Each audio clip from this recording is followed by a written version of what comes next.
Mengubah label masa kadaluarsa menjadi modus yang dilakukan PT Pandawa Rezeki Semesta dalam operasinya. Tak hanya itu, mereka juga memperpanjang masa berlaku produk agar bisa diperjualbelikan dengan skala produksi yang besar. Jadi Pak Hengki, alat apa saja Pak yang digunakan untuk menghapus label kadaluarsanya itu? Di sini untuk merubah yang kadaluarsa menjadi yang baru. Ini tahap awal mereka menggunakan kain dan thinner. Ini thinnernya Pak? Iya, thinnernya. Kemudian dihapus dulu. Dihapus, kemudian diprogram dulu di alat ini. Ya. Apa nama alat ini Pak? Ini alat tembak menurut istilah mereka ya. Nah, KBA ini, menurut pelaku ini istilah mereka alat tembak. Nah, kemudian setelah dihapus maka akan diganti nomornya sesuai dengan program yang ada sehingga tinggal dilewatkan begini saja. Oh, berarti ini ada alat cetaknya juga Pak ya? Jadi laser dia. Laser. Iya. Sama seperti yang lain juga seperti itu. Namun untuk yang lain juga kita lihat ada labelnya. Ini labelnya sudah disiapkan. Dicetak menggunakan printer biasa ini. Jadi diganti juga Pak ini? Iya, diganti. Ini modus yang lain. Ini modus yang lain? Modus yang lain. Tidak dihapus tapi diganti sekalian? Diganti sekalian. Kemasannya Pak ya? Kemasannya. Di-scan dulu, yang lama di-scan, kemudian dirubah, baru di-print. Pak, ini saya lihat ada 3 pelaku di sini Pak ya. Mereka ini perannya apa saja Pak? Nah, di sini kan kita lihat ini ada yang R mana R? Ini adalah direktur utamanya, PT-nya yang bertanggung jawab dalam perusahaan kan direktur utamanya ini. Kemudian ini kepala gudang Tambora. Kepala gudang Tambora ini yang tempat untuk merubah. Nah, ini kepala gudang ini yang sekarang kita. Di Cengkareng ini hanya khusus untuk penyimpanan saja Jadi Pak? setelah dirubah mereka dimasukkan dalam sini. Tapi nggak semuanya ini sudah kadaluarsa, ada juga yang belum, yang masih diedarkan. Seperti yang saya katakan tadi, kadang-kadang retail ini tidak mau menerima apabila masa kadaluarsanya sudah mau habis. Jadi mencatatkan misalnya 8 bulan. Nah, mereka berinisiatif untuk Jadi mereka mengganti yang sudah kadaluarsa atau yang hampir kadaluarsa Pak ya? Oleh karena kita jerat nanti pasalnya ya Mbak ya, itu terkait Undang-Undang Perlindungan Konsumen. Itu tidak sesuai standar mutu, kemudian menjual barang-barang yang tercemar. Nah, termasuk dalam penggantian label dalam Undang-Undang Pangan. Kalau menurut pengakuan tersangka, motif mereka ini apa Pak? Ya motif mereka ya artinya ini bagaimana caranya agar barang ini laku. Karena ini sudah impor dari luar negeri. Makanya kita sampaikan tadi ini adalah fenomena. Fenomena saya pikir di tempat yang lain pun sama nih kalau menghadapi seperti ini kan. Perjalanan dari luar negeri masuk ke Indonesia, dari sana ada mensyaratkan berapa bulan, ya masuk ke Indonesia, ini tersisa berapa bulan. Nah, risiko untuk tidak lakunya kan besar. Nah, inilah mereka berinisiatif agar tetap laku dirubah. Akhirnya terjadi perbuatan curang. Ini kan ibu-ibu juga resah Pak ya, karena katanya ada produk susu bayi misalnya. Itu juga banyak Pak ditemukan susu bayi di sini. Kita masih dalami Mbak, masih kita dalami. Ini susu bayi bukan sih Pak? Ya. Ini, Pak? Nah, kalau ini menurut keterangan daripada tersangka, ini baru akan diganti masa daluarsa. Baru akan diganti. Ya. Tapi kan ini kan kita pemeriksaan sifatnya berkesinambungan. Artinya sudah berapa kali mereka mengimpor barang jenis ini, apakah memang sudah pernah diganti? Nah, nanti akan kita dalami. Itu seperti itu. Kemudian Pak, supermarket yang didistribusikan barang-barang ini, apakah tidak sadar Pak memang ada yang diganti label kadaluarsanya? Inilah yang harus kita dalami, nanti akan kita panggil semua itu supermarketnya. Artinya begini ya, ini kan sangat sulit membedakan untuk masyarakat umum, ya kan? Ini asli atau palsu. Nah, dari retail pun harusnya bisa lihat di sini, misalnya paling gampang tadi kardusnya dirobek. Kenapa? Apakah tidak curiga? Nah, ini akan kita dalami ke sana nanti. Artinya di sini yang harus lebih jeli itu retailnya. Retailnya harus lebih jeli nih. Ya, apakah barang ini palsu atau seperti apa itu. Oke, untuk ketiga tersangka ini akan dijerat berapa lama Pak hukuman penjaranya? Nanti sementara kita terapkan pasal terkait dengan Undang-Undang Perlindungan Konsumen, ya, pasal 162 junto pasal 8 ayat 1, 2, dan 3, dan juga Undang-Undang Pangan. Nah, di sana ancaman maksimalnya adalah 5 tahun penjara dan juga denda 2 miliar. Tapi nanti kan kami sampaikan bahwa ini penyidikan sifatnya berkesinambungan. Apakah hasil pemeriksaan nanti ketemu lagi delik-delik yang melanggar undang-undang yang lain, kita akan pasti terapkan. Baik.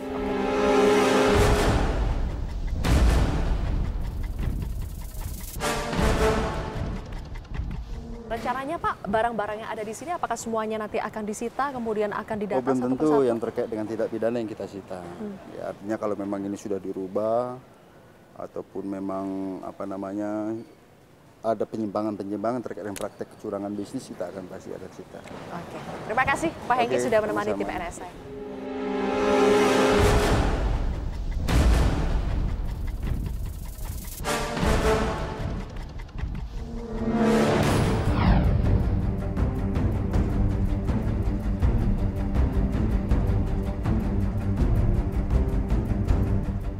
Produk makanan impor sering dianggap produk unggulan. Standar tinggi diterapkan untuk setiap jenis produknya karena pasarnya lintas negara. Harga jualnya pun lebih mahal dan biasa ditemukan pada supermarket besar. Sayangnya ada saja importir nakal yang mencari untung dengan mengelabui para pembeli seperti yang dilakukan oleh PT Pandawa Rezeki Semesta. Perusahaan ini telah memasarkan produk makanan impor yang telah kadaluarsa ke berbagai supermarket di beberapa kota di tanah air. Sayangnya pihak kepolisian belum merilis nama-nama supermarket yang menjual produk makanan dari PT Pandawa Rezeki Semesta ini. Tim NSI menemui Wakil Ketua Umum Asosiasi Pengusaha Retail Indonesia Tutum Rahanta untuk mengetahui antisipasi para pengusaha retail dengan beredarnya produk makanan impor kadaluarsa. Pak Tutum, terkait dengan produk pangan impor yang diimpor oleh PT Pandawa Rezeki Semesta Pak ya, itu kan katanya beredar Pak ke sejumlah supermarket yang ada di wilayah Indonesia, dan mungkin diantaranya ada yang di bawah naungan Aprindo.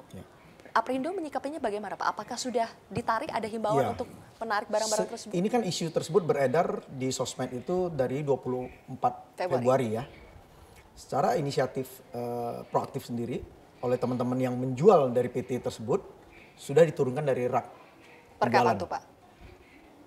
Per tanggal 26. 2 hari setelah. 2 hari setelah isu itu muncul di sosial media.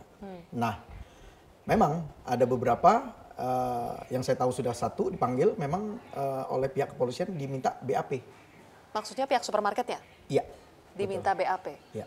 Oke. Untuk dimintain keterangan lah atas barang-barang tersebut yang ada dijual di kita. Karena polisi juga membeli sampel-sampel dari PT tersebut. Mungkin diperlukan untuk bukti-bukti kan.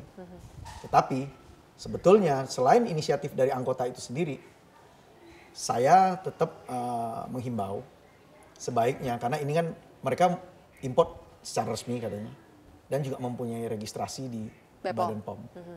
Harusnya kami menunggu institusi resmi, yaitu dari Badan POM lah. Karena itemnya kan cukup banyak. Betul. Mana yang betul-betul bermasalah, mana yang tidak. Agar ini tidak mengosongkan rak-rak si penjual. Maksudnya belum tentu semuanya bermasalah ya. Karena itu ada puluhan jenis dan puluhan ribu pieces. Betul. Nah inilah yang kami tunggu-tunggu, tapi sampai per sekarang pun katanya saya mendapatkan informasi bahwa Badan POM tetap berkoordinasi dengan pihak kepolisian. Silakan.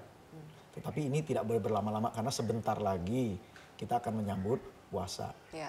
Tapi yang jelas sekarang supermarket yang menjual produk dari PT PRS itu sudah diturunkan semua Pak Sudah. ya?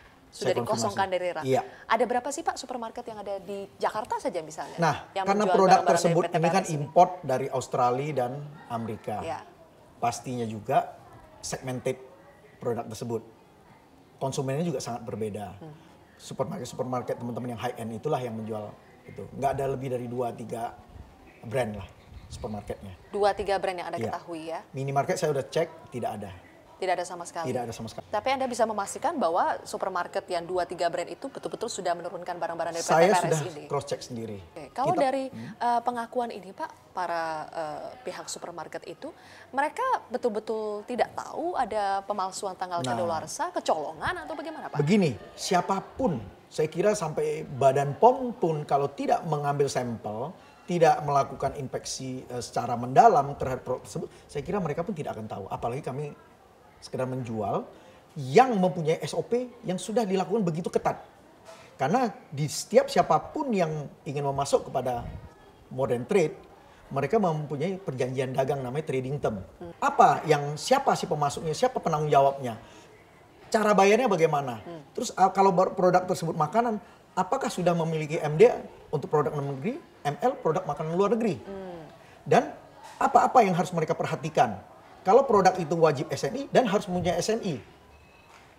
Kalau mereka mempunyai di luar itu, mereka harus menyerahkan kepada kami fotokopi seluruh sertifikat-sertifikat yang sudah tercantum di produk Mereka ini tersebut. maksudnya distributornya, Si importirnya? prinsipal yang punya barang.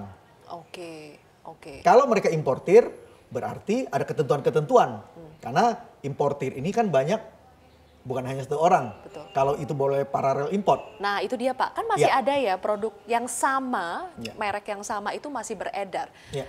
Apakah itu, bagaimana Pak? Apakah Ya, itu juga memang dari PT PRS? di produk yang sama, ini kan produknya sebetulnya produk yang umum dan sangat cukup diminatin oleh konsumen. Ya, Kemarin akhirnya polisi juga mendatangin outlet anggota kami yang menjual produk tersebut. Mereka menanyakan kenapa ini produk masih ada, brand yang sama. brand yang sama masih ada. Dijelaskanlah oleh pihak anggota kami bahwa produk tersebut dipasok oleh Importir yang perusahaan berbeda. berbeda. Oh, setelah dicek betul. Mereka juga meregistrasikan. Oke, jadi masyarakat juga harus hati-hati ya, bukan berarti produk itu yang sudah polisi keluarkan ini dari PT PRS, produk yang sama ternyata masih dijual itu juga dari PT PRS, bisa Betul. jadi importir lain ya. Betul. Pak, ini kan juga kata polisi, betul tidak kalau produk makanan impor itu tanggal kadaluarsanya batasnya itu minimal 8 bulan? Banyak jenis yang berbeda juga tanggal kadaluarsanya. Ada yang sangat cepat. Kalau produk-produk basah juga ada kadaluarsanya. Contoh yang dijual di outlet kami yaitu produk fresh. Terus produk snack mungkin itu lebih cepat kadaluarsanya. Jadi tidak semuanya harus 8 bulan. Ada produk yang mungkin bisa setahun 2 tahun. Bukan hanya semua 8 bulan. Syaratnya apa saja sih Pak untuk produk impor bisa sampai masuk, dijual, beredar di Indonesia itu syaratnya apa saja sih? Kalau produk makanan pasti mereka harus membawa sampel. Diperlihatkan ke Badan POM. Ini loh produk yang ingin mereka import. Ya. Baru Badan POM melihat, oh produk jenis ini, produk makanan kering, kaleng, basah atau apapun, kan berbeda-beda. Nah, tindakan lebih lanjut saya kira Badan POM harus meneliti ingredient di dalam produk makanan tersebut sesuai tidak dengan yang tertera di dalam bungkusan ini. Pak Tutum, kita lihat contohnya apa ya Pak? Kalau dalam kemasan ini kan produk Ya. impor Pak Ya. ya. Di sini tertera ini Pak, ada nama dagang, berat bersih, komposisi, diproduksi oleh siapa, diimpor dan distribusikan oleh siapa. Kemudian juga tertera di sini, ini yang disebut nomor registrasi. Betul. Ini ya, BPOM Betul. RI, Ya. ML, sekian-sekian. Itu nomor angka registrasi izin import, izin edar namanya. Izin edar. Ya. Oke, kalau seperti ini sudah ada expirednya juga. Ini yang Jelas. standarnya yang seperti ini Pak. Iya. Kalau tidak Badan POM akan menarik dari peredaran. Oke, kalau ini kita bisa lihat Ya. juga Pak. Ini juga demikian ya. Iya. Ada diimpor oleh siapa. Bahkan halalnya pun ada kan? Ada halalnya juga, kemudian ada nomor BPOM RI-nya Iya, juga ada. betul. Standarnya harus seperti ini. Ini di dalam tiap kemasan harus ada seperti ini Pak. Seharusnya. Karena itu ketentuan. Kalau kemasannya kecil-kecil begitu Nah, bagaimana Pak? ini mungkin harus ditanya lebih detail ke Badan POM. Apakah produk yang tidak di-pack di sini dalam bentuk curah yang sifatnya kecil ini Ya. diwajibkan? Sekarang kita lihat, ini kan kita beli di lokal. Ini produk import. Produk impor. Tetapi di dalam bungkusan besarnya mereka sudah meregistrasikan. Hanya dalam bungkusan besarnya? Iya. Kalau kecil-kecil seperti ini tidak ada? Tidak ada, kita sudah periksakan ini kan. Nah, mungkin Badan POM harus menjelaskan dalam skala kecil berapa yang tidak diperlukan. Contoh mungkin bukan hanya produk luar, tapi produk dalam negeri juga kan. Iya, Contoh iya. permen-permen kecil bagaimana untuk orang dicek lebih jauh. Itu tidak bisa dilihat dengan mata lagi, juga sangat sulit gitu. Saya kira disinilah perlu kebijakan-kebijakan untuk ketentuan-ketentuan yang mengatur itu semua saya kira. Oke, harus diperjelas lagi ya. Ya. Kemudian Pak Tutum, kalau soal modus mengganti tanggal kadaluarsanya, kalau dari Aprindo sendiri memang tidak bisa terlebih jauh untuk apa? Men-screening atau Ya, apa? sekali lagi SOP yang tadi saya jelaskan, kita di dalam tahap perjanjian dagang dengan si para pemasok, baik importir maupun produsen lokal, itu sudah jelas ketentuan-ketentuannya. Tetapi di dalam keseharian ini kan harus dikontrol terus. Betul. Di dalam penerimaan gudang induk ataupun gudang di toko-toko, mereka mempunyai ketentuan SOP. Barang tersebut harus mereka dicek secara fisiknya dulu. Itu sudah biasa. Setelah fisik, tanggal kadaluarsanya. Kalau cacat di dalam fisiknya itu pun tidak boleh kita terima. Karena ini produk yang baik diproduksi di dalam perjalanan mereka bisa kebentur-bentur. Ya. Bukan hanya kesalahan industri, kesalahan penanganan di logistik pun bisa membuat masalah. Ya. Contoh yang dihebohkan mungkin kalengan yang mengandung cacing saat ini. Kalau itu kebentur, produk tersebut waktu diproduksi sudah sangat baik. Tetapi kalau di dalam logistiknya, pendistribusiannya kebentur karena cacat, akhirnya berlubang. Masuklah, terkontaminasi oleh zat-zat lain. Makanan tersebut sudah berubah di dalamnya. Bisa cepat busuk dari tanggal kadaluarsa yang sebetulnya diizinkan.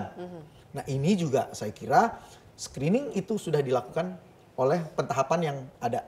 Di toko, di pemajangan, sampai yang saya akan sampaikan di kesempatan ini adalah konsumen yang paling berhak menentukan.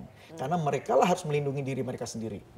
Jadi item toko itu begitu banyak, piecesnya jutaan, si konsumen, si penjaga toko hanya berapa orang. Iya, jadi memang mustahil ya kita untuk men-screening satu persatu, apalagi untuk melihat ini asli atau tidak tanggal kadaluarsanya. Tetapi kalau si pembeli, mereka kan hanya membeli item yang mereka butuhkan. Iya. Lihatlah tanggal kadaluarsa tahap pertama kalau itu makanan. Kedua, apakah produk tersebut cacat? Iya. Apakah produk tersebut berubah warnanya? Tetapi kalau sudah berubah warna atau tanggal kadaluarsanya sudah melampauin, langsung barang tersebut bawalah ke customer service kita.